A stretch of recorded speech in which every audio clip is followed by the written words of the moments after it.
Welcome friends. आज हम बात करेंगे लाइटनिंग प्रोडक्शन सिस्टम के बारे में। So these are my basic outline of this presentation. So the first one, there are some myth about the lightning. Then after that there are some colors of the lighting जो कि हमारे दिखते हैं जब lightning strike होती है. Then after that there are basic introduction. Then types of ground lightning strike. Then what are the effect of the ground lightning strike. Then how can we protect of our structure from the lightning strike. Then ending with the references. So start with the presentation. There are few myth कि lightning never strikes the same place twice. कि ऐसा लोग कहते हैं ना कि एक बार जहाँ lightning गिर जाती है वहां दोबारा नहीं गिरती. So that is totally wrong. If it is not raining or if clouds are not over it, then you are safe from lightning. कि अगर बारिश नहीं हो रही है और बादल ऊपर नहीं है तो आप lightning से safe हो, ऐसा भी गलत है. तीसरा, rubber tire protects you from lighting in a car by insulating you from the ground. So ये भी गलत है. A lightning victim is electrified. If you touch them, you will be electrocuted. So ये गलत है सब. If outside in a thunderstorm, you go under a tree to stay dry. तो ये भी गलत है कि आप पेड़ के नीचे जा करके thunderstorm तूफान में आप बच सकते हैं. If you are in a house, you are safe from lighting. ये भी totally wrong है कि अगर आप घर के अंदर हैं तो आपने सोचना है कि आप लाइटनिंग से सेफ हैं. So when playing sport and thunderstorm threaten, so it's okay to finish the game before seeking shelter. तो इट्स ऑल्सो कि अगर आप कुछ गेम खेल रहे हैं और आप सोच रहे हैं कि बारिश होने के बाद खत्म पहले गेम फिनिश करते हैं देन देखेंगे शेल्टर ढूंढेंगे, सो that is also wrong. Then structure with metal or metal on the body like jewelry, watches, glass, backpacks attract lighting. कि वो सब चीजें मेटालिक चीजें लाइटिंग को अट्रैक्ट करती हैं. It's not like that. Okay. So if trapped outside and lighting, it's about to strike, lie flat on the ground. ये भी गलत है कि outside lighting it's about to strike, lie flat on मतलब जमीन पे आप लेट जाइए. That's totally wrong. Go near a tall pointy isolated object when the thunderstorm threatened to be within the 45-degree cone of protection. So these are the all are about the myth in consider of lightning. Okay, so अब बात करते हैं colors of lighting के बारे में. तो ये these are the few images जो कि हम लोग सब समझते हैं कि these are the lightning strike से रिलेवेंट है. देन अगेन अगर किसी जगह पे ऐसा साइन आप देखें तो देन यू बी अवेयर कि वो जो साइन वो जो एरिया है वो लाइटनिंग हजार्ड एरिया है. अब बात करते हैं कलर्स की. सो अगर आपको जो लाइटनिंग स्ट्राइक में अगर आपको वो लाइटिंग जो चमकती है that is seen like in a blue colour, तो इसका मतलब है कि उसमें जो है वो हेल के पार्टिकल्स हैं. देन अगर वो रेडिश कलर में दिखती है तो इसका मतलब उसमें बारिश होने का प्रेजेंस ऑफ द रेन. अगर येलो एंड ऑरेंज है तो इसका मतलब है कि उसमें large concentration of a dust particle available है. और अगर व्हाइट है so then it's a sign of low humidity. So white is the colour of lighting that is the most often ignite forest fire.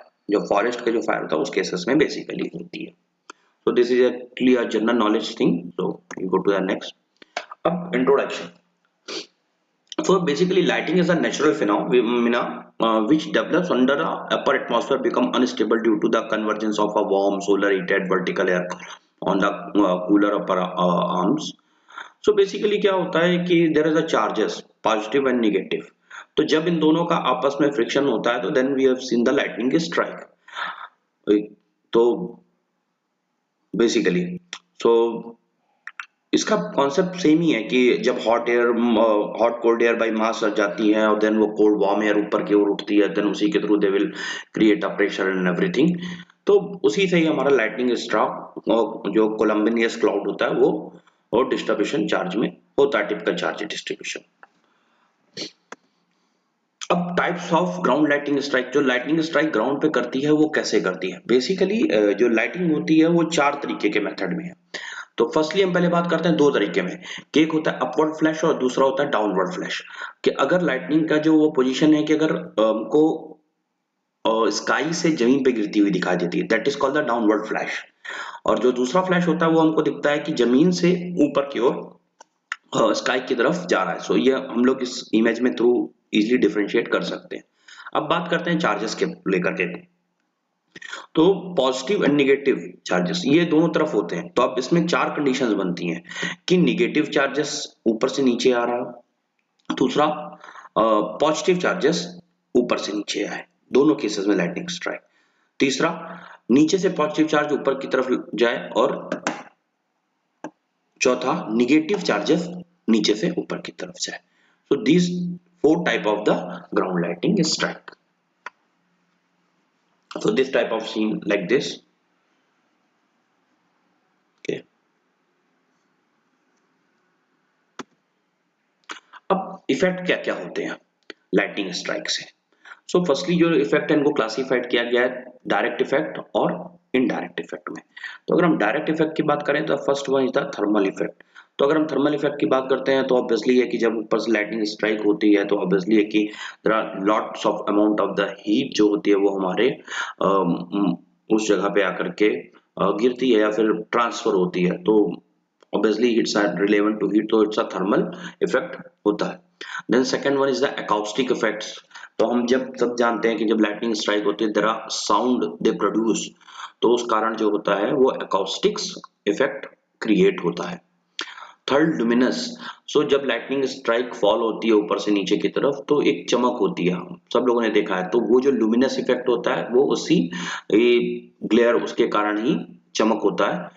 और it's अगर हम उसको directly अपने through retina की तरफ देखते हैं, सो हम लोगों को जो विजन है वो लॉस्ट होने के चांसेस होते हैं कुछ सेकंड्स के लिए, ऐसा होता है। So that effect is called the luminous effect. Then electrodynamic effect and electrochemical effect. So these two are physical property. So electrodynamic effect between conductor and other parts occur direct to large magnetic field of the lightning current, and the electrochemical basically is the fleeting nature of the lightning impact.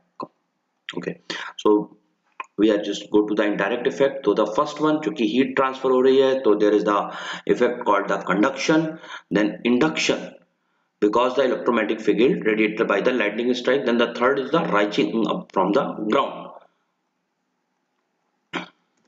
Okay, अब हम बात करते हैं productions के बारे में। So first जो होता है वो हमारा that is the external production. तो जो प्रोडक्शन हम बिल्डिंग से बाहर की तरफ से हम देख सकते हैं, तो उसमें हमारा जो फर्स्ट पॉइंट बनता है that is the protection system lightning conductor. So the purpose of these to protect structure against the direct lightning strike by catching the lightning and ruling the discharge current to the earth। मतलब means कहने का है कि we are providing a system कि जिसमें हम lightning strike को catch करके और उसको अर्थ की तरफ डिस्चार्ज कर देते हैं lightning को। So that is the provided by the lightning conductor। तो अब इसमें जो फर्स्ट आता है that is the single rod lightning conductor, जिस रॉड को हम लोग बेसिकली फ्रैंकलिन रॉड भी बोलते हैं।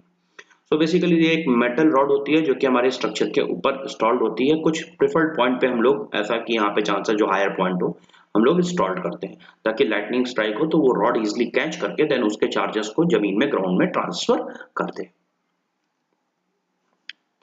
सो we can see this type of system,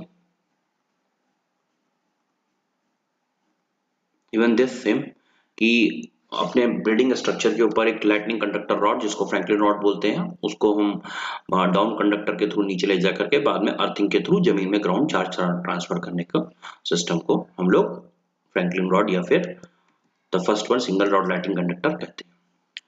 second one है lightning conductor with spark over device. So these are your down single rod से होता है। These are equipped with the spark over device which creates an electric field at the tip।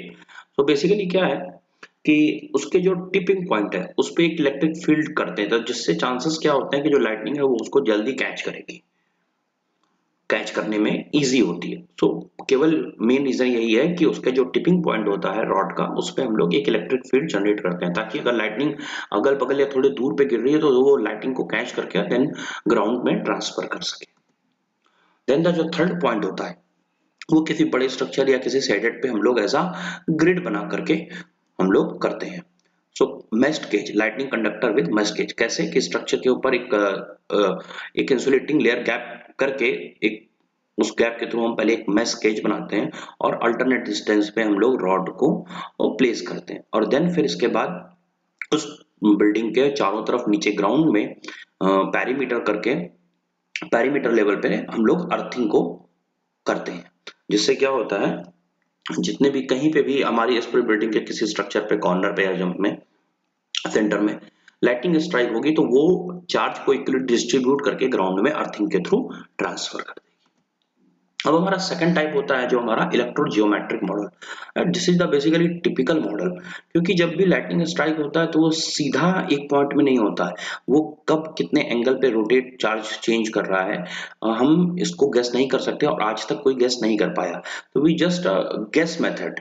ये जो हम लोग model देख रहे हैं कि जब भी कोई लाइटनिंग स्ट्राइक होती है तो एक डाया को एक अज्यूम करके चलते हैं। सो दैट इज द बेसिकली एक गेस मॉडल है, ये एकदम परफेक्टली ये मॉडल अभी तक हुआ नहीं है। So it's called a electrogeometric model.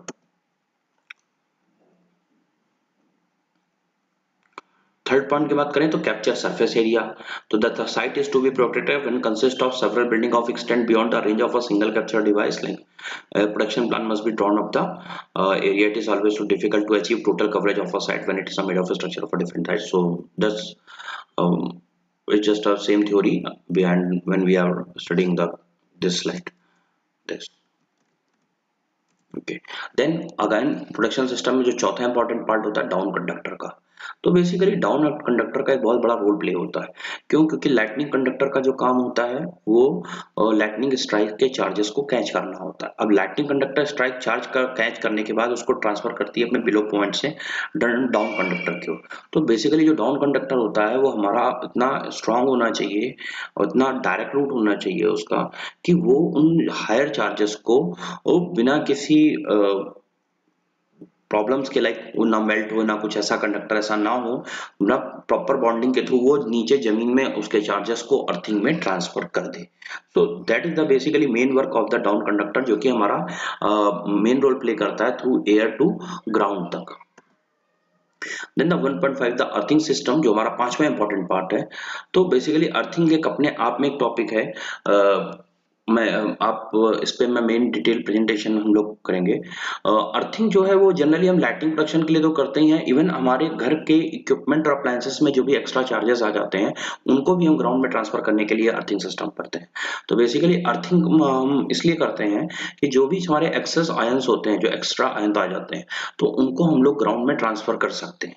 तो इस सिस्टम को हम लोग अर्थिंग बोलते हैं। ये बेसिकली तीन तरीके से होती थी: pipe, plate and rod earthing. Then internal production. Okay, so this is the internal production. इस इंटरनल प्रोडक्शन को हम लोग सर्ज प्रोडक्शन भी बोलते हैं। अब इंटरनल प्रोडक्शन, ये वोल्टेज प्रोडक्शन आखिरकार होता कैसे है, ये मैं आपको जस्ट एक फिगर के थ्रू समझाता हूँ। जस्ट इस फिगर, लाइक इंटरनल प्रोडक्शन मतलब जो हमारे बिल्डिंग के अंदर के चीजें हैं उनका प्रोडक्शन कैसे होगा। सो जैसे यही मॉडल हमारा बेस्ट है कि लाइक अगर इन द केस कि इधर कोई ट्री है और हमारी लाइटनिंग स्ट्राइक इस बिल्डिंग में ना होकर के इस ट्री पे होती है, सो कॉजेस क्या क्रिएट होंगे कि हमारे घर में भी इलेक्ट्रिसिटी है या इस स्ट्रक्चर में भी इलेक्ट्रिसिटी है। तो एक आयंस होंगे जो कि करंट वायर के थ्रू हमारे अप्लायंसेस पे जा रहे होंगे।